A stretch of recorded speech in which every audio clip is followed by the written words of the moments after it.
Welcome back, everybody. Now, Lwazit Teketa recently launched his first book titled You Owe Us Your Greatest Life. Bring Your Peace. This book offers various guidelines, principles and tools which aim to encourage, inspire and, of course, motivate the reader to live their best life. He further explains that we need to bring all our pieces in the form of gifts, talents and experiences given to us under the shine of the Lord, because he believes that the connection to God affirms us in our identity to carry a divine mandate to dominate in this world. Lwazi is in studio with us this morning to tell us more about his offering. Lwazi, very good morning and a warm welcome. Good morning to you, Simpiwe, and good morning to the viewers as well. You say this book is all about invoking the greatness in us. Do you want to take us through that? Yes, it's about encouraging and indeed challenging the reader to really put it all out there. You know, to live out, as you said in the introduction, to really live out their best life. Because I am convinced and I believe that God has given all of us unique attributes and talents, which he has given us for us to be a blessing to others. So when you're not living your best life, you're in fact robbing us of the experience and the richness that you bring and you only can bring to life. And speaking of being a blessing unto others, and I suppose you are a blessing unto the viewers, because judging from the commitment and that you are showing in this current offering, you left your role as a lawyer to focus on a full-time basis. Yes, I had been practicing as a lawyer since 2002. Practice as an attorney, notary and conveyancer. But during the course of that time, I began to undertake a journey with the Lord, and he began to show me that, in fact, this is not what he created me for, that there is something beyond which I was doing currently that he wanted me, to do and to represent him and to call others to live their greatest life. Because for the longest time, whilst, yes, the money was there, the recognition in terms of social status was there, but there was a piece missing. There was a void that, I could not fill until I stepped into what I believe God has called me for. Yeah. And you also talk of many of us fearing to pursue greatness because we believe or we feel that we do not have enough to pursue greatness. Yes, that's the challenge, is that we second guess ourselves. And that's one thing that really held me back for a couple of years, because I knew from about 2012 that this is the route that I needed to take. But the fear of, do I have it? Do what I have to offer, is it something that the world needs? So that fear held me back, and I believe it holds a lot of people back as well. So we need to overcome it. And in the book, one of the chapters, I do deal with overcoming fear and also take you through my own journey as how I came through that challenge as well. Do break down for us, if you can, some of the barriers or some of, those obstacles that come in the way or hamper our efforts towards achieving greatness and becoming the best versions of ourselves. I think primarily is what you alluded to earlier on, is that feeling of inadequacy. Yes. Am I equipped enough to do this? And the answer really, in my mind, is that actually we are not on our own.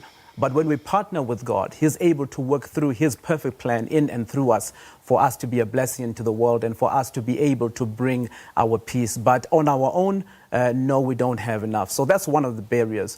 And the other barrier is a fear of failure, a fear of, going out there, putting yourself out there and not making it and having to face the world.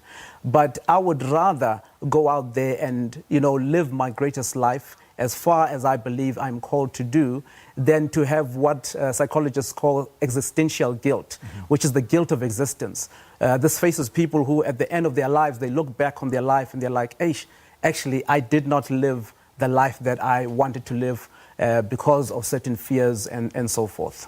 Yeah, and I suppose that the fear of losing or the fear of being a failure is one of the biggest obstacles, of course, in our path towards self-determination, towards greatness or fulfilling or being the best versions of ourselves. And your journey hasn't been a smooth one. There's been highs, there's been lows. Yes. And do share with us some of the failures that you encountered along the way, which you are, of course, using today to inspire others.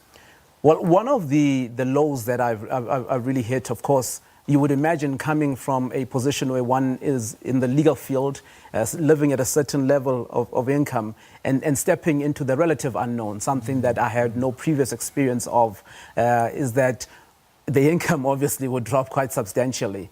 But through that process, I've experienced so much growth. You know, the Lord has come through for me and my family in such an amazing way. And it really testifies to the fact that God has our back as long as we, take that step of faith and step into the unknown. And here is the interesting thing, is that we fear the unknown, but God lives in the unknown. Oh, yes. He lives in the unknown. So he's already gone before us to prepare a way for us. So we need not fear. We need to just take a step of faith and move into what God is calling us to do.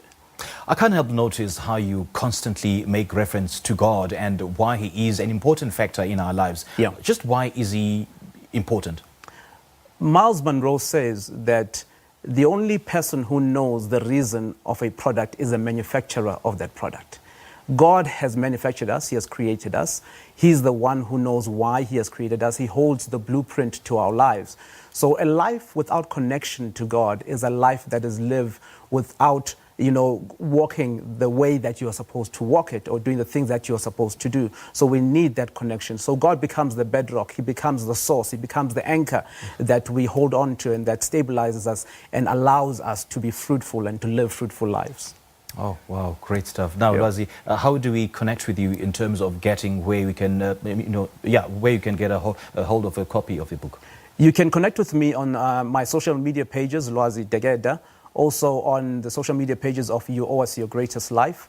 The book is self-published, so for now we're doing direct distributions. I'm based in East London, but we do courier the book all over the country, and indeed some copies have gone, all over the world, or to certain parts of the world as well already.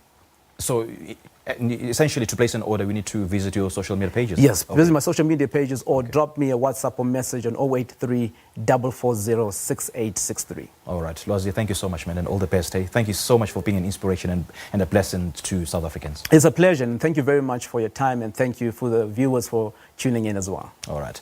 That's our guest author this morning, Lwazi Degeda, and he's been speaking to us about his debut book titled You Owe Us Your Greatest Life, Bring Your Peace. Well,